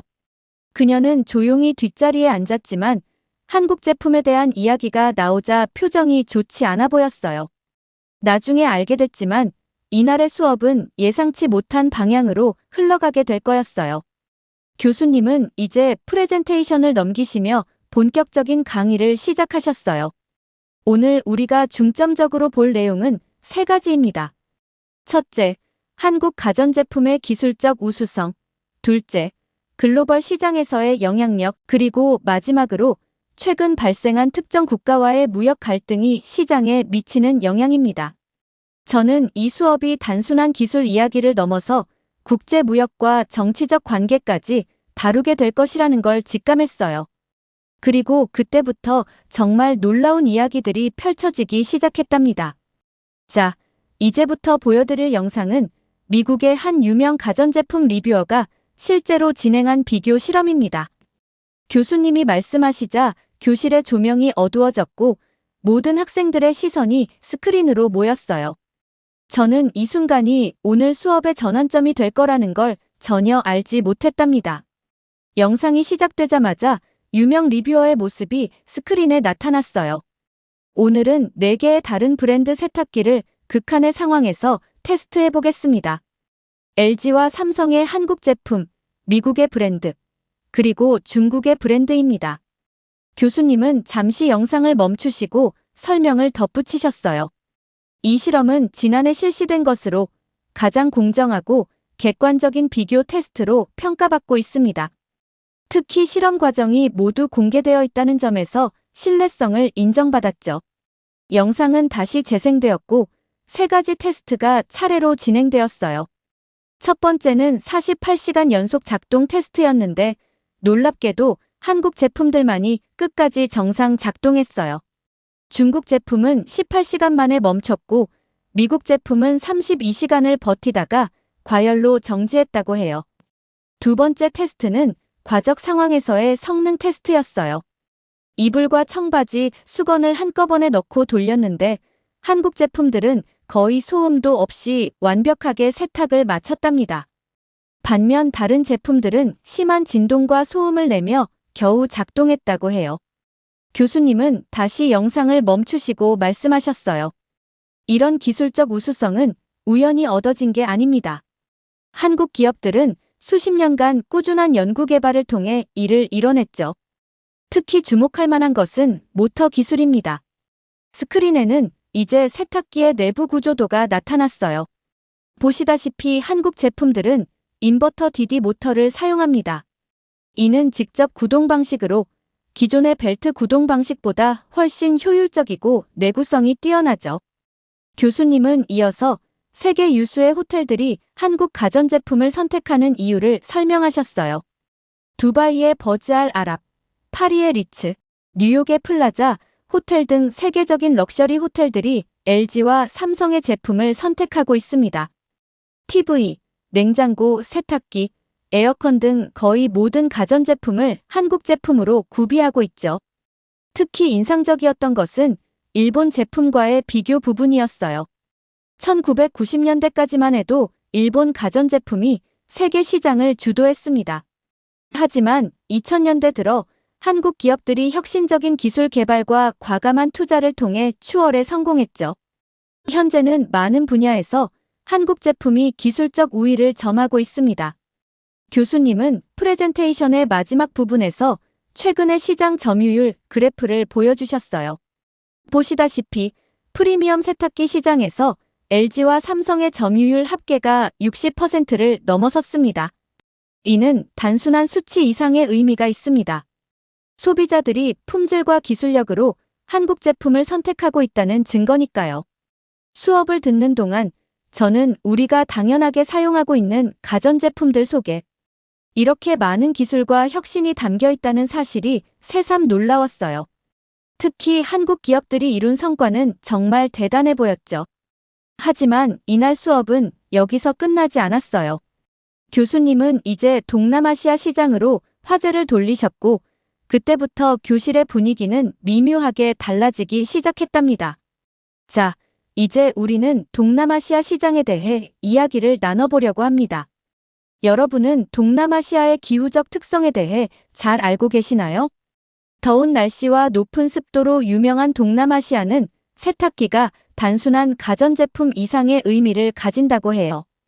교수님은 이 지역의 특수한 환경을 설명하시며 왜 세탁기가 필수품인지 자세히 설명해 주셨어요. 동남아시아에서는 1년 내내 덥고 습한 날씨 때문에 옷이 쉽게 젖고 냄새가 나기 쉽습니다. 때문에 대부분의 가정에서 하루에도 여러 번 세탁을 해야 하죠. 이런 환경에서는 세탁기의 성능과 내구성이 특히 중요합니다. 슬라이드에는 태국, 베트남, 필리핀의 가전제품 시장 점유율 그래프가 나타났어요. 놀랍게도 세 국가 모두에서 LG전자와 삼성전자가 압도적인 1, 2위를 차지하고 있었죠. 태국의 경우 LG전자가 세탁기 시장에서 30% 이상의 점유율을 보이고 있습니다. 베트남과 필리핀에서도 비슷한 양상을 보이고 있죠. 특히 주목할 점은 이 지역 소비자들이 단순히 브랜드 이미지 때문이 아니라 실제 사용 경험을 통해 한국 제품을 선택하고 있다는 것입니다. 교수님은 한 소비자의 인터뷰 영상을 보여주셨어요. 베트남의 한 주부였는데 그녀는 10년 넘게 같은 LG 세탁기를 사용하고 있다고 했어요. 한 번도 고장 난 적이 없어요. 매일 여러 번 사용해도 처음과 같은 성능을 보여줍니다. 이런 내구성이 바로 한국 제품의 가장 큰 장점입니다. 더운 날씨에서 하루에도 여러 번 사용해야 하는 환경, 그리고 잦은 스파이크성 전압 변동이 있는 전력 환경에서도 안정적으로 작동하도록 설계되어 있죠. 특히 인상적이었던 것은 필리핀의 사례였어요. 태풍이 자주 발생하는 지역임에도 불구하고 한국 세탁기들은 거의 고장 없이 작동한다고 해요. 이건 단순한 우연이 아닙니다. 한국 기업들은 각 지역의 특수한 환경을 고려한 맞춤형 제품을 개발하고 있어요. 교수님은 이어서 한국 세탁기의 특별한 기능들을 설명하셨어요. 열대성 기후에 맞춘 항균 코팅, 습도 조절 기능, 그리고 불안정한 전력 공급에도 제품을 보호하는 특수 회로 등이 그것이었죠. 하지만 그때였어요. 교실 뒤쪽에서 앉아있던 친나가 갑자기 손을 들었어요. 그녀의 표정은 영 좋지 않아 보였죠. 교수님은 친나를 향해 고개를 끄덕이셨고 이제 수업은 예상치 못한 방향으로 흘러가기 시작했답니다. 교수님, 저는 태국 사람인데요. 최근 우리나라에서 일어나고 있는 일에 대해서는 어떻게 생각하시나요? 교실의 분위기가 순식간에 긴장감으로 가득 찼어요. 교수님은 잠시 생각에 잠기신 듯 했다가 천천히 말씀을 이어가셨죠. 그것이 바로 우리가 다음으로 다룰 주제입니다. 최근 태국에서 일어나고 있는 특별한 상황에 대해 이야기를 나눠보도록 하겠습니다. 교수님은 프로젝터의 화면을 새로운 슬라이드로 넘기셨어요. 화면에는 태국의 현재 상황을 보여주는 뉴스 헤드라인들이 나타났죠. 최근 태국에서는 반항 감정이 고조되면서 안타까운 일들이 벌어지고 있습니다. LG전자와 삼성전자의 현지 공장들이 철수를 결정했고 이에 따라 서비스 센터들도 하나둘씩 문을 닫고 있죠. 이는 단순한 기업의 철수를 넘어서는 문제를 야기하고 있습니다. 교수님의 설명이 이어지는 동안 친나의 표정이 점점 굳어지는 게 보였어요. 하지만 교수님은 객관적인 사실들을 차근차근 설명해 나가셨죠. 특히 주목할 만한 점은 태국에서 한국 가전제품들이 보여준 놀라운 내구성입니다. 대부분의 제품들이 10년 이상 고장 없이 사용되고 있어서 실제로 서비스 센터를 찾는 경우가 매우 적었다고 합니다. 한 태국 소비자의 말을 인용하자면 2010년에 구입한 LG 세탁기가 아직도 첫날처럼 작동한다고 하네요. 교수님은 태국의 한 가전제품 매장 사진을 보여주셨어요. 매장 안은 텅 비어 있었고 한국 제품 품절이라는 안내문이 걸려 있었죠. 현재 태국에서는 새로운 한국 가전제품을 구하기가 매우 어려워졌습니다. 이로 인해 중고 시장에서는 특별한 현상이 나타나고 있어요. 5년 된 한국 세탁기의 가격이 신품 가격을 웃도는 경우도 있을 정도입니다. 교수님은 실제 중고거래 사이트의 캡처 화면을 보여주셨어요. 7년 된 LG 세탁기가 신품 가격의 1.5배에 거래되는 것을 확인할 수 있었죠. 새로 결혼하는 부부들이나 가전제품을 교체해야 하는 가정들이 특히 큰 어려움을 겪고 있습니다. 많은 소비자들이 어쩔 수 없이 다른 국가의 제품을 구매하고 있지만 성능과 내구성 면에서 큰 차이를 실감하고 있다고 합니다. 특히 충격적이었던 것은 한 소비자의 인터뷰 영상이었어요. 20년 동안 써온 LG 세탁기를 교체하려고 했는데 이제는 새 제품을 구할 수가 없어요. 다른 브랜드 제품을 샀지만 3개월 만에 고장이 났습니다. 수리비가 새 제품 가격의 절반이나 되더라고요. 교수님은 이어서 더 심각한 사례들을 보여주셨어요. 최근 태국 소비자보호원에 접수된 민원을 보면 중국산 세탁기 사용 중 과열로 인한 화재가 5건이나 발생했습니다. 또한 세탁 도중 갑자기 도어가 열리면서 온수가 쏟아져 화상을 입은 사고도 있었죠. 특히 우려되는 점은 이러한 제품들이 현지 안전 인증을 받았음에도 이런 사고들이 계속 발생하고 있다는 겁니다. 교수님은 이어서 말씀하셨어요. 이런 상황은 단순히 소비자의 불편함으로 끝나지 않습니다.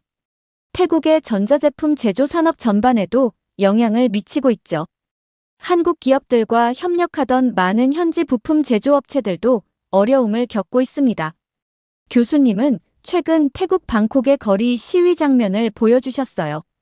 사람들은 한국 기업들을 돌아오게 해주세요라는 피켓을 들고 있었죠. 그때였어요. 갑자기 친나가 자리에서 벌떡 일어났죠. 교수님, 저는 이 상황을 다르게 봅니다. 우리나라는 중국의 제품으로도 충분히 대체할 수 있어요.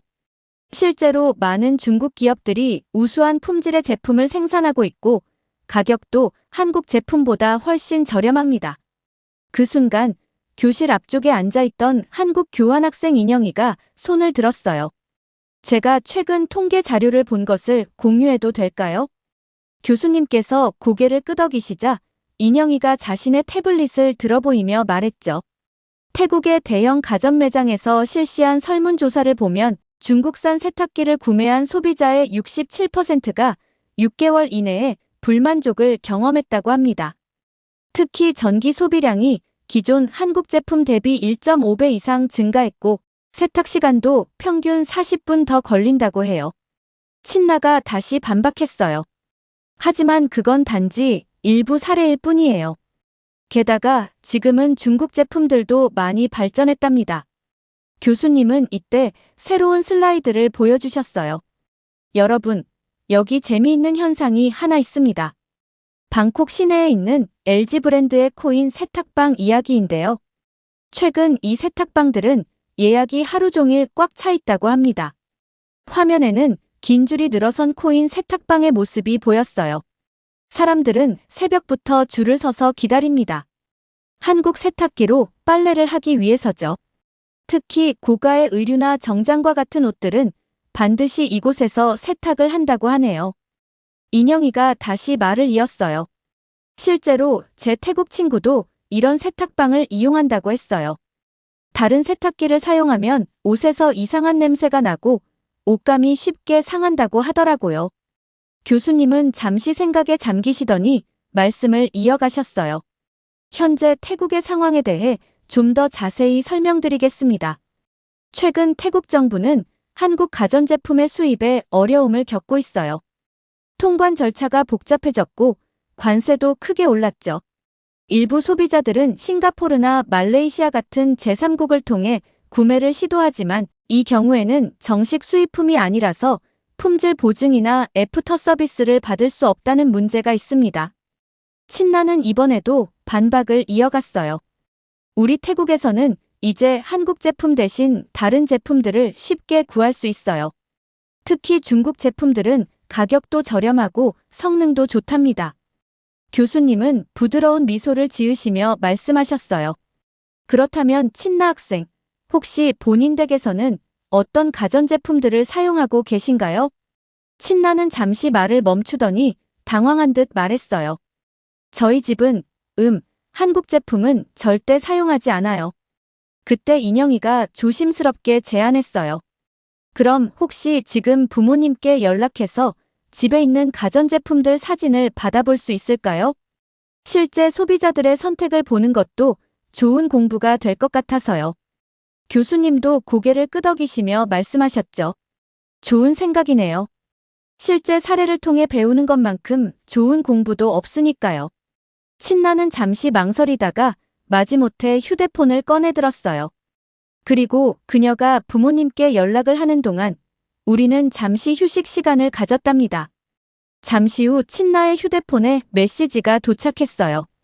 그녀의 어머니께서 집안 곳곳에 가전제품을 찍어 보내주신 거였죠. 교실의 모든 시선이 친나의 휴대폰으로 향했어요. 놀랍게도 화면 속에는 LG 로고가 선명한 세탁기가 보였고 거실에는 큼직한 LG TV도 설치되어 있었어요. 친나의 얼굴이 순식간에 붉어졌죠. 이건. 친나가 말을 더듬었어요. 교수님은 부드럽게 미소를 지으시며 말씀하셨죠. 친나 학생, 이건 부끄러운 일이 아닙니다.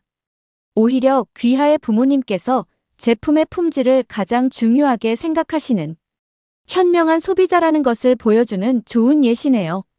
교수님은 다시 화면을 전환하시며 설명을 이어가셨어요.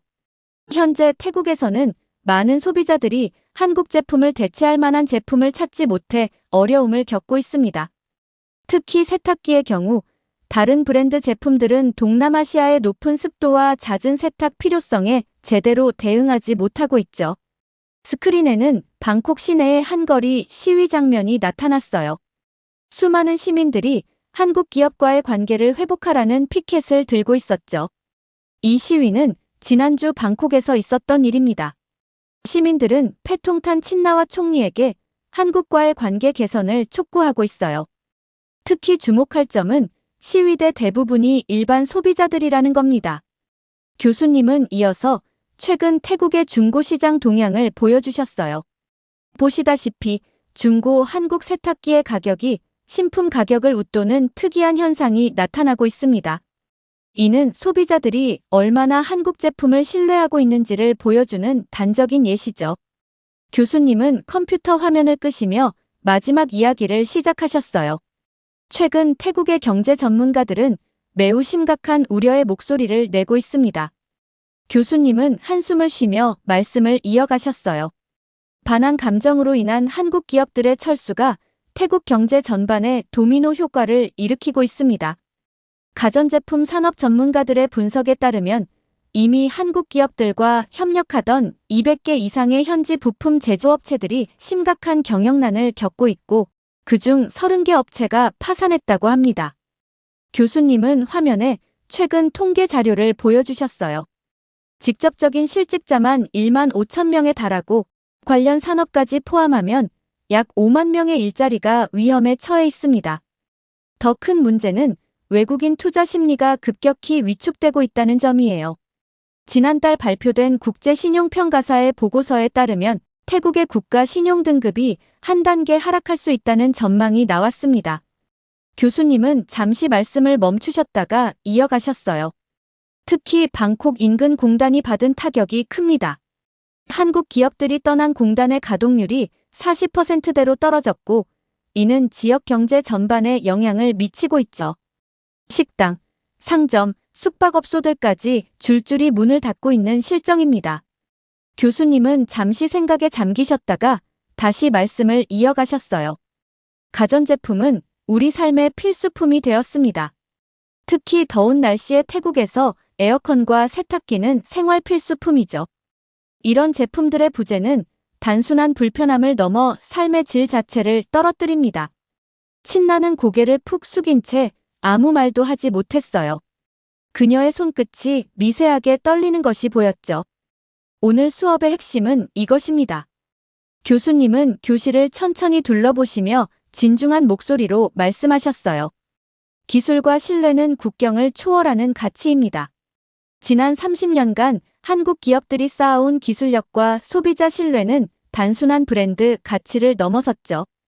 LG전자의 세탁기가 태국 시장에서 30% 이상의 점유율을 차지했던 것은 결코 우연이 아닙니다. 매일 세탁기를 돌려야 하는 덥고 습한 기후에서 10년 넘게 고장 없이 작동하는 제품은 그 자체로 소비자들의 삶의 질과 직결되어 있었기 때문이죠. 교수님은 잠시 숨을 고르시더니 계속 말씀하셨어요. 정치적 갈등이 일반 시민들의 삶의 질까지 저하시키는 것은 결코 바람직하지 않습니다. 지금 태국에서는 매일 수백만 가구가 세탁 문제로 고민하고 있고 수만 명의 노동자들이 일자리를 잃었으며 수백 개의 기업들이 도산 위기에 처해 있습니다. 이것이 바로 국제무역의 현실입니다. 우리는 이런 사례들을 통해 국제무역이 단순한 상품의 이동이 아닌 사람들의 일상과 직결된 문제라는 것을 기억해야 합니다. 여러분이 미래의 국제무역 전문가로서 이 점을 항상 명심하길 바랍니다. 무역 정책 하나가 수백만 명의 삶에 영향을 미칠 수 있다는 것을 오늘 우리는 태국의 사례를 통해 분명히 보았기 때문입니다. 수업이 끝나고 강의실을 나오면서 저는 오늘 배운 내용을 곰곰이 생각해 보았어요. 세탁기 하나로 시작된 이야기가 어떻게 한 국가의 경제와 사람들의 일상까지 영향을 미칠 수 있는지, 그리고 기술의 진정한 가치가 무엇인지 깊이 이해하게 된 소중한 시간이었답니다. 이제는 매일 아침 세탁기 앞에 설 때마다 저는 그 안에 담긴 이야기들을 떠올리게 될 것 같아요. 그리고 언젠가 태국의 소비자들도 다시 그들이 원하는 제품을 자유롭게 선택할 수 있게 되기를 진심으로 바라게 되었답니다. 이렇게 한국의 가전제품을 쓰지 못하는 태국의 사연 어떻게 들으셨나요? 한국에서는 당연스럽게 사용했던 가전제품들을 쓰지 못하자 생기는 불편함을 보니 한국이 자랑스럽게 느껴졌습니다. 여러분들의 가전제품은 어느 브랜드를 사용하고 계신가요?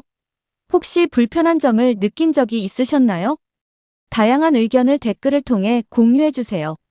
긴 영상 시청해주셔서 감사드리고 영상 재미있으셨다면 구독과 좋아요 부탁드립니다. 태국인들이 현재 충격적인 범죄를 저지르고 있습니다. 이들은 인천공항에서 물건을 훔치고 달아나고 있습니다.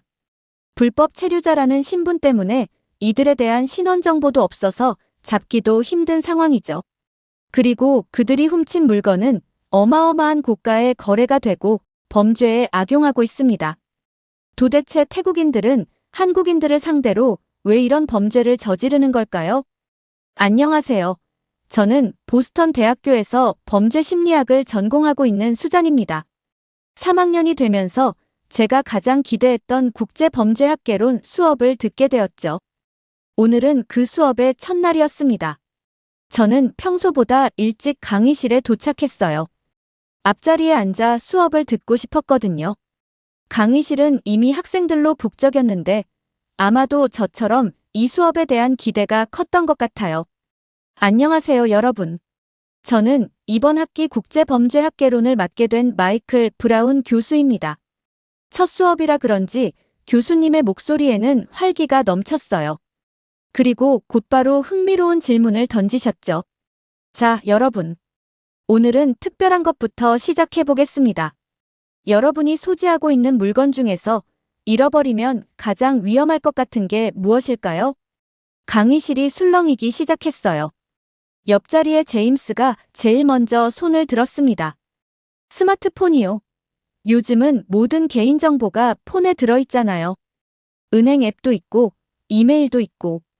좋은 대답입니다. 또 다른 의견은요? 이번에는 뒷자리에 에밀리가 대답했어요. 저는 노트북이라고 생각해요. 모든 과제와 자료들이 들어있거든요. 게다가 요즘은 노트북으로 온라인 뱅킹도 하고 쇼핑도 하잖아요. 교수님은 고개를 끄덕이시더니 화이트보드 앞으로 걸어가셨어요. 네, 다들 좋은 의견입니다. 하지만 여러분, 스마트폰이나 노트북은 어떤 특징이 있을까요? 바로 보안 잠금 장치가 있다는 거죠. 요즘은 지문인식, 안면인식까지 있어서 타인이 쉽게 접근하기 어렵습니다. 교수님은 잠시 멈추고 강의실을 둘러보셨어요. 실제로 도난된 스마트폰이나 노트북의 대부분은 초기화 과정을 거쳐 재판매됩니다. 이것이 바로 절도범들이 선호하는 방식이에요. 개인정보를 빼내려고 고군분투하는 것보다 깨끗하게 초기화해서 중고시장에 내놓는 게 더 안전하고 수익성이 높거든요. 교수님은 프로젝터로 PPT 화면을 넘기셨어요. 그곳에는 FBI의 최신 통계 자료가 띄워져 있었죠. 보시는 것처럼 지난해 도난된 전자기기의 운명이 여기 나와 있습니다. 80%는 초기화 후 중고시장에서 재판매되었고 12%는 부품으로 분해되어 판매되었습니다. 실제로 개인정보 유출로 이어진 경우는 고작 5%에 불과했어요. 왜 그럴까요? 잠시 강의실이 조용해지자 교수님은 계속 설명을 이어가셨어요. 현대의 전자기기들은 다중 보안 시스템을 갖추고 있기 때문입니다. 애플의 아이폰만 해도 페이스 아이디, 터치 아이디, 비밀번호, 애플 아이디 잠금 등 여러 단계의 보안 장치가 있죠. 안드로이드 폰도 마찬가지고요. 노트북 역시 암호화 시스템이 기본으로 탑재되어 있습니다. 자, 그렇다면 이제 다시 질문을 드리겠습니다. 이런 전자기기보다 더 위험한 것이 무엇일까요? 이번에는 신용카드나 체크카드를 언급하는 학생들이 많았어요. 현금이라고 대답하는 학생도 있었고요. 카드는 어떨까요? 물론 위험해 보이죠. 하지만 요즘은 카드사에 전화 한 통이면 즉시 사용 정지가 가능합니다. 더구나 카드사들은 이상거래를 감지하는 시스템을 가동하고 있어서 도난 카드가 사용되면 곧바로 알 수 있죠. 대부분의 카드사는 부정 사용에 대한 보상 체계도 잘 갖추고 있고요. 교수님은 잠시 멈추었다가 현금에 대해서도 설명하셨어요. 현금은 그냥 그 돈만큼의 손실로 끝납니다. 물론 큰 금액이라면 상당히 아프겠지만 그것이 여러분의 삶을 완전히 뒤바꾸지는 않아요. 더군다나 요즘은 대부분 전자결제를 사용하기 때문에 많은 현금을 소지하고 다니는 경우도 드물죠. 강의실이 조용해졌어요. 모두가 고민에 빠진 것 같았죠. 저도 머리를 굴려보았지만 마땅한 답이 떠오르지 않았어요. 그때 앞줄에 앉아있던 동양인 여학생이 조심스럽게 손을 들었습니다. 이렇게 첫 수업은 예상치 못한 방향으로 흘러가기 시작했어요. 당시만 해도 저는 몰랐죠. 이 수업이 제가 세상을 바라보는 시각을 완전히 바꿔놓을 거라는 것을요. 교수님의 설명은 계속 이어졌습니다. 전자기기의 보안은 나날이 발전하고 있습니다. 원격으로 기기를 잠그거나 삭제할 수도 있죠. 하지만 우리가 간과하고 있는 것이 있어요. 바로 우리의 정체성과 관련된 물건들입니다. 강의실 스크린에는 다양한 범죄 통계가 나타났어요. 특히 눈에 띄는 건 신원 도용 관련 범죄가 매년 급증하고 있다는 거였죠. 여러분, 오늘날의 범죄는 점점 더 지능화되고 있습니다. 단순히 물건을 훔쳐 파는 것이 아니라 누군가의 정체성을 노리는 범죄가 늘어나고 있어요. 그리고 그런 범죄의 가장 취약한 것이 무엇일지 이제 한 분이 정답을 말씀해 주실 것 같네요. 교수님의 시선이 앞줄의 그 동양인 학생을 향했습니다. 그리고 그녀가 한 대답은 강의실 전체를 충격에 빠뜨렸죠. 여권입니다. 앞줄에 앉아있던 한국 유학생 세연의 목소리는 작았지만 강의실 전체에 울렸어요. 순간 강의실이 조용해졌죠. 오, 세연 씨. 굉장히 날카로운 통찰이네요. 혹시 왜 그렇게 생각하시는지 설명해 주실 수 있나요? 세연은 잠시 망설이다가 입을 열었어요. 한국에서 최근 공항이나 해외여행지에서 여권을 도난당하는 사례가 늘고 있다고 들었어요. 특히 동남아시아에서요. 교수님의 눈이 반짝였어요. 정확합니다. 여러분, 세연 씨의 대답이 왜 탁월한지 설명해 드리죠. 교수님은 프로젝터로 새로운 슬라이드를 보여주셨어요. 거기에는 각종 신분증과 여권이 비교되어 있었죠. 일반 신분증은 해당 국가 내에서만 효력이 있습니다. 예를 들어 미국 운전면허증은 미국에서만 공식 신분증으로 인정되죠. 하지만 여권은 다릅니다.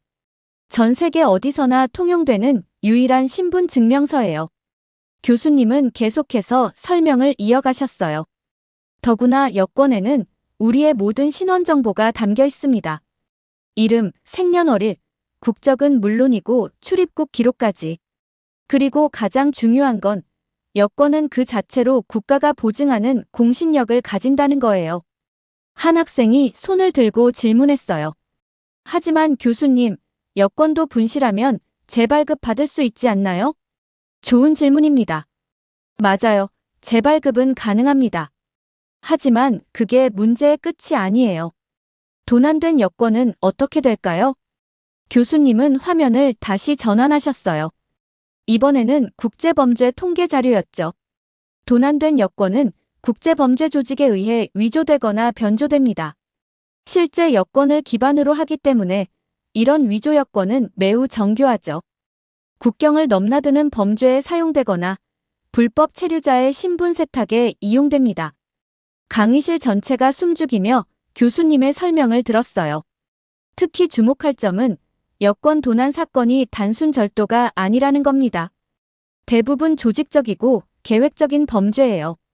공항이나 여행지에서 특정 국가의 여권을 노리는 조직들이 있죠.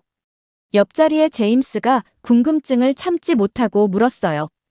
그럼 어떤 나라의 여권이 가장 노려질까요?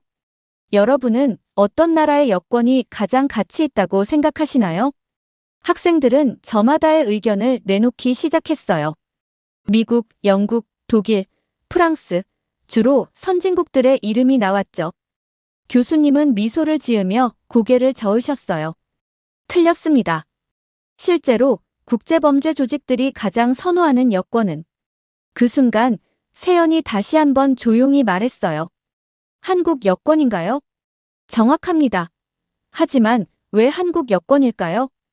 교수님은 프로젝터에 새로운 자료를 띄우셨어요. 2024년 세계 여권 순위와 관련된 내용이었죠. 여러분은 아마 미국이나 유럽 국가들의 여권이 가장 강력하다고 생각하실 겁니다. 하지만 현실은 좀 다릅니다. 한국 여권은 현재 세계에서 가장 강력한 여권 중 하나예요. 무려 193개 국가를 무비자로 방문할 수 있죠. 학생들 사이에서 놀란 탄성이 흘러나왔어요. 특히 미국 학생들의 반응이 컸죠. 더 놀라운 사실은 따로 있습니다.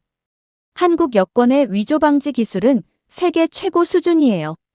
폴리카보네이트 소재를 사용하고 레이저 음각 기술, 홀로그램, 특수 잉크 등 최첨단 보안 요소들이 적용되어 있죠.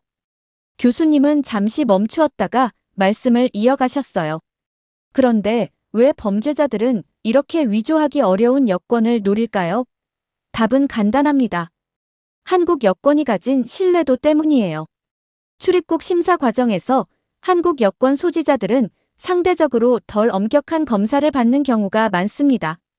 교수님은 스크린에 충격적인 통계 자료를 보여주셨어요. 지난해 적발된 위조 여권의 80% 이상이 실제 여권을 기반으로 한 변조 여권이었습니다. 그 중에서도 한국 여권을 변조한 사례가 가장 많았죠. 특히 동남아시아 지역에서 이러한 범죄가 급증하고 있어요. 세연이 조심스럽게 손을 들었어요. 교수님, 그럼 왜 특히 동남아시아에서 이런 일이 많이 발생하나요? 좋은 질문입니다. 최근 한국의 경제적, 문화적 영향력이 커지면서 한국에 가고 싶어 하는 사람들이 많아졌어요. 특히 동남아시아 국가 중 태국에서요. 하지만 태국인들을 상대로 한 한국의 입국 심사가 점점 엄격해지면서 불법적인 방법을 찾는 사람들이 늘어났죠. 교수님은 인천국제공항의 CCTV 영상을 보여주셨어요. 이 CCTV 영상을 보시면 인천국제공항의 또 다른 취약 지점을 발견할 수 있습니다. 바로 주차장이에요. 교수님은 다음 영상을 보여주셨어요. 주차장 CCTV에는 한 가족이 해외여행을 마치고 귀국한 후 공항 주차장에서 차에 짐을 싣고 있는 모습이 보였죠. 보통 한국인 가족들은 해외여행을 마치고 돌아왔을 때 이런 패턴을 보입니다. 짐을 전부 차에 실어놓고 장시간 비행으로 피곤한 상태에서 화장실에 들르는 경우가 많죠. 특히 주목할 점은 잠깐이라는 생각에 차 문을 잠그지 않고 가는 경우가 많다는 겁니다. 화면이 전환되면서 주차장에 또 다른 장면이 나왔어요. 범죄 조직들은 이런 순간을 노립니다. 특히 국제선 도착이 집중되는 오후 시간대를 주로 노리죠. 가족들이 화장실에 간 사이 잠기지 않은 차량에서 여권이나 귀중품이 들어있는 가방을 훔쳐가는 겁니다. 교수님은 추가 CCTV 영상을 보여주셨어요. 이 영상을 보시면 범인들이 얼마나 빠르게 움직이는지 알 수 있습니다. 차주가 화장실에 들어가는 것을 확인하자마자 접근해서 문을 열고 물건을 꺼내기까지 불과 15초도 걸리지 않아요. 특히 장시간 비행으로 지친 여행객들은 경계심이 많이 풀린 상태라 더욱 쉬운 타겟이 됩니다. 범죄자들은 한국인들의 이런 문화적 특성을 정확히 파악하고 있어요. 한국은 치안이 좋은 나라라 잠깐 화장실 다녀오는 동안은 차 문을 잠그지 않아도 된다고 생각하는 경우가 많거든요. 하지만 공항은 달라요. 국제범죄 조직들이 노리는 주요 장소니까요. 특히 태국인들의 80%가 불법 체류자로 한국에 머물기 때문에 이들에 대한 정보도 찾기 힘들어 범죄자들을 잡기도 힘든 상황이죠. 이 설명을 들으며 학생들은 놀란 표정을 감추지 못했어요. 우리가 당연하게 여기던 일상적인 행동이 얼마나 위험할 수 있는지를 새삼 깨달은 거죠. 이건 또 하나의 실제 사례입니다. 태국 범죄 조직들은 공항 라운지나 화장실 같은 곳에서 한국인들의 여권을 노립니다. 특히 한국인들의 문화적 특성을 악용하죠. 한국에서는 공공장소에 물건을 두고 잠시 자리를 비워도 안전하다고 생각하거든요.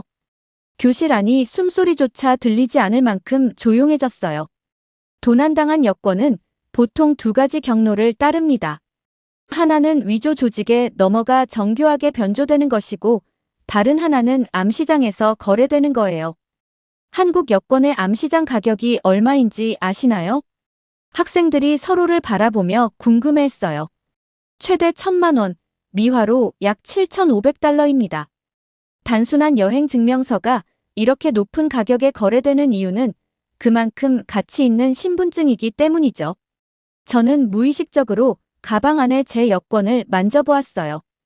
여태껏 그저 해외여행을 위한 필수품이라고만 생각했는데 이제는 전혀 다르게 보이네요. 범죄자들은 한국 여권을 이용해 다양한 불법 행위를 저지릅니다. 국제범죄, 불법 체류, 신분 세탁, 심지어는 테러리스트들의 이동 수단으로도 사용될 수 있죠. 그래서 여권 도난은 단순한 개인의 불편함을 넘어 국가 안보의 문제가 될 수 있습니다. 교수님의 설명이 끝나자 강의실은 무거운 침묵에 빠졌어요. 우리가 알고 있던 세상과는 전혀 다른 현실이 눈앞에 펼쳐진 것 같았거든요.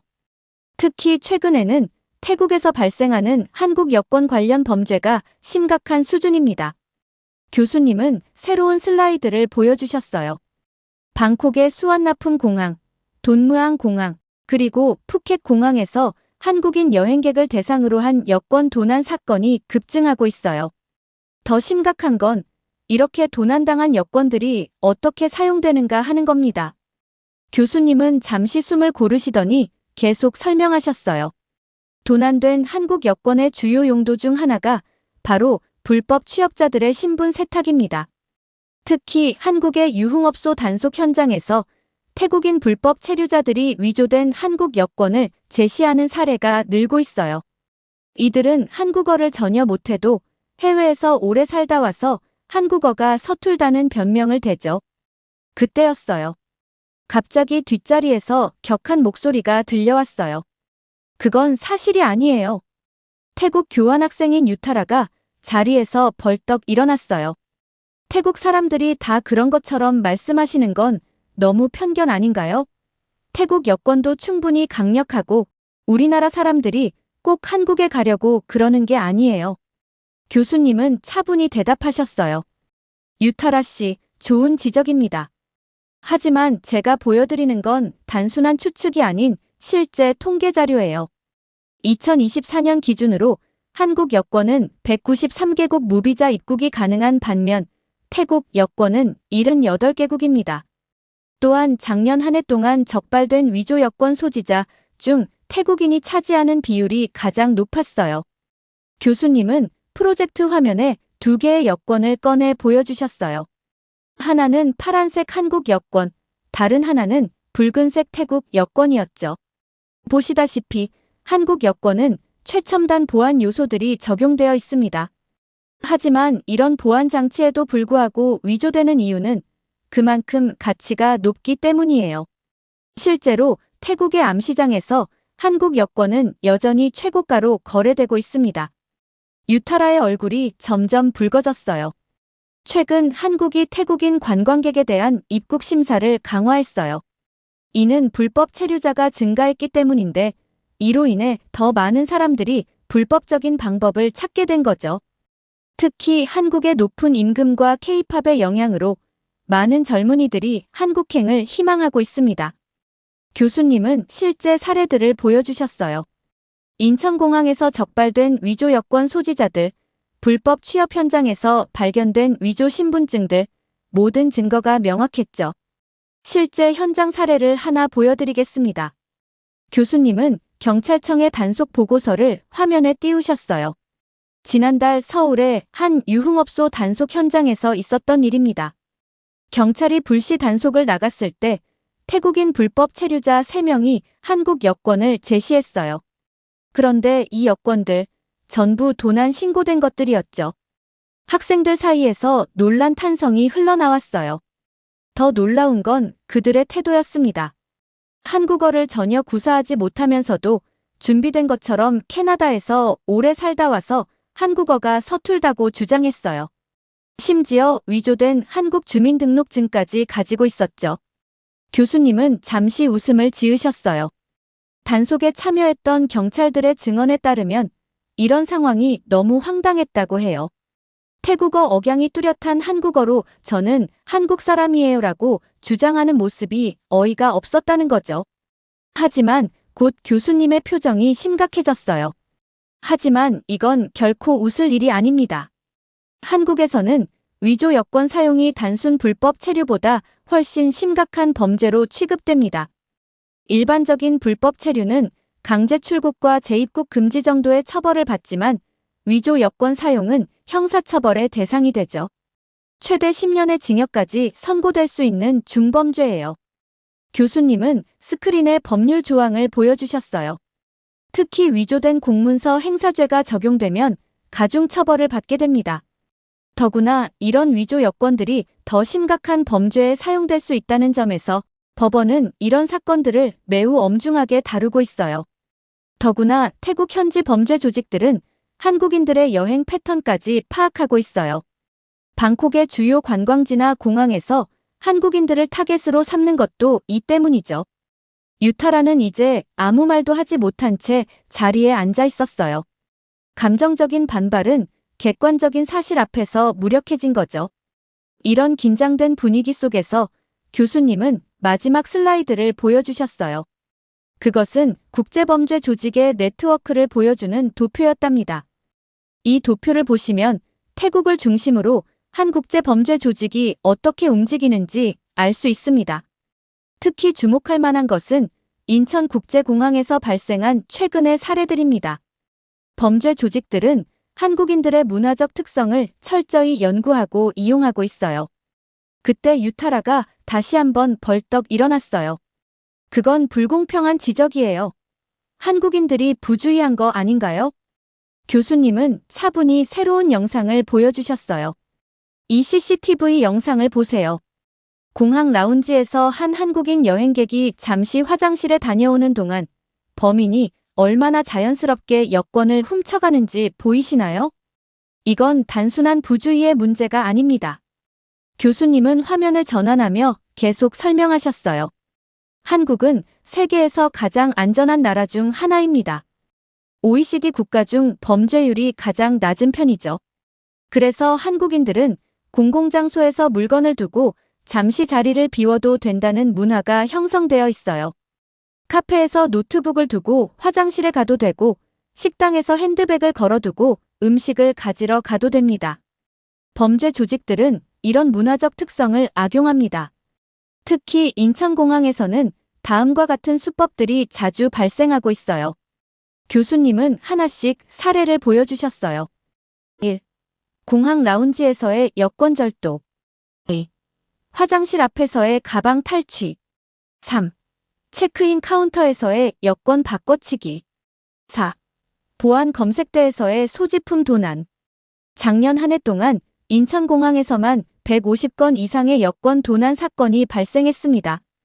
그중 80%가 조직적인 범죄였고 대부분 태국 범죄 조직과 연관되어 있었죠. 유타라가 다시 반박했어요. 그렇다고 해서 태국 사람들을 범죄자처럼 취급하는 건. 교수님은 그녀의 말을 부드럽게 끊으셨어요.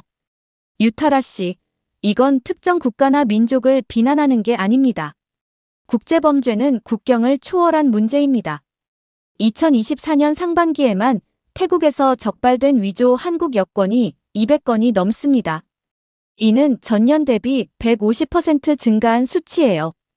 더구나 이건 적발된 것만 해당됩니다. 실제 피해는 이보다 훨씬 클 것으로 추정됩니다. 유타라는 이제 완전히 할 말을 잃은 듯 했어요. 그녀의 얼굴이 붉어지고 손이 부들부들 떨리는 게 보였죠. 우리가 이런 문제를 직시해야 하는 이유는 간단합니다. 이것이 단순한 여권 도난이 아니라 국제 범죄의 시작점이 될 수 있기 때문이에요. 도난된 여권은 인신매매, 마약 밀매, 불법 무기 거래 등 더 심각한 범죄에 이용될 수 있습니다. 교수님은 마지막 슬라이드를 넘기시며 말씀하셨어요. 오늘 우리는 매우 중요한 주제에 대해 이야기를 나눴습니다. 여권은 단순한 신분증이 아닙니다. 그것은 우리의 정체성이자 국가가 보증하는 신뢰의 상징이에요. 하지만 동시에 국제범죄의 표적이 되기도 하죠. 교수님은 잠시 눈을 감고 생각에 잠기시더니 다시 말씀을 이어가셨어요. 여러분, 부디 자신의 여권을 소중히 지키세요. 특히 공항이나 해외에서는 더욱 주의하셔야 합니다. 여권을 잃어버리는 순간 여러분의 정체성이 범죄에 악용될 수 있다는 걸 잊지 마세요.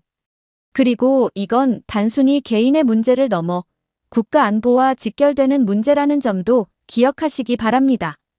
강의가 끝나고 학생들이 하나둘 강의실을 빠져나갔어요.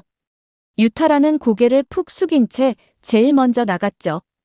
세연은 여전히 생각에 잠긴 표정이었고요. 저는 제 가방 안에 여권을 꺼내 잠시 바라보았어요. 이전에는 그저 해외여행을 위한 필수품이라고만 생각했는데 이제는 전혀 다르게 보이네요.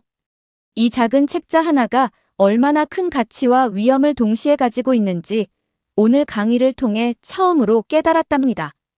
밖으로 나오는 길에 교수님의 마지막 말씀이 계속 머릿속에 맴돌았어요. 우리의 부주의가 누군가의 범죄에 이용될 수 있다는 걸 항상 기억하세요. 그날 이후로 저는 공항에서 여권을 다루는 방식이 완전히 달라지게 되었답니다. 이렇게 태국 불법 체류자들이 한국의 여권을 훔치는 사연 어떻게 들으셨나요? 한국의 여권 파워에 대한 놀라움과 보안성에 대해 놀랐지만 한편으로는 이런 점 때문에 태국인들의 범죄 대상이 된다는 사실이 끔찍했습니다. 여러분들의 의견은 어떠신가요? 다양한 의견을 댓글을 통해 공유해주세요. 긴 영상 시청해주셔서 감사드리고 구독과 좋아요 부탁드립니다.